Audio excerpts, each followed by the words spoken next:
जनाब सदर, मेरा दुश्मन मुझे आग से भड़कते हुए तंदूर के अंदर फेंक रहा है, मगर मैं खलीलुल्लाह का मानने वाला हूं कि मुझे आग में झुलसना तो मंजूर है, मगर मैं नमरूदे वक्त के सामने घुटने नहीं टेकूंगा।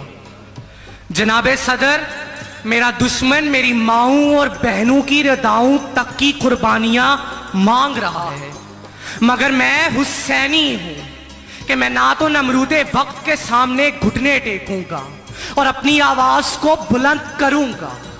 और तो और जनाब सदर, मेरा दुश्मन मुझे शाम की चाय लाहौर के जिमखाने में पीने की धमकी दे रहा है, मगर मैंने भी असदुल्लाह का होने वाले का सबूत दिया और अपने फौजी साथियों को हुक्म दिया कि अरे सुन, किसी की ना सुन और एक ही धुन में बुन, तमाम सरों को काट दे, दश्ते शामो वजूदो सहर बुलंद कर।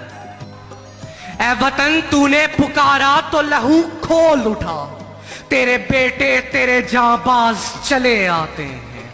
जनाब सदर, गोलियों की बौछार है, शोले उगलती तोपें, आग बरसाते जंगी जहाज। ये है मंजर 6 सितंबर 1965 की सुबह का, कि जब भारतीय फौज मेरे वतने अजीज पर हमला आवर हुए।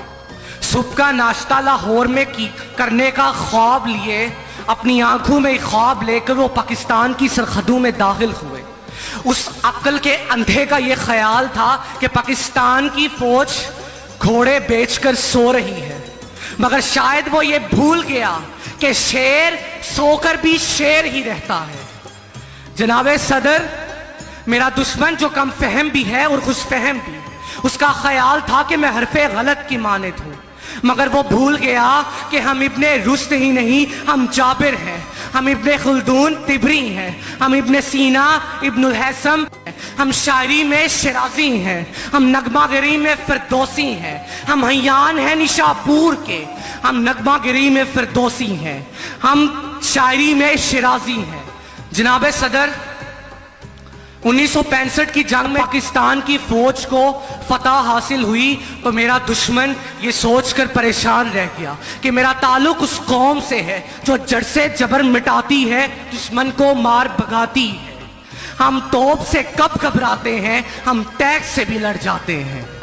जनाब सदर, आखिर पर अपने दुश्मन को बस इतना बावर करवाते हुए कि हम तो वो प्यास है जो दरिया के गरूर को भी पाश पाश कर दे, हम तो वो इंसान हैं कि जो ना तो राहे जहाज से पीछे हटते हैं और ना ही अपनी जान की कुर्बानी देने से दरेक करते हैं।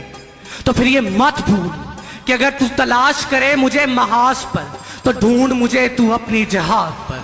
बहुत शुक्रिया।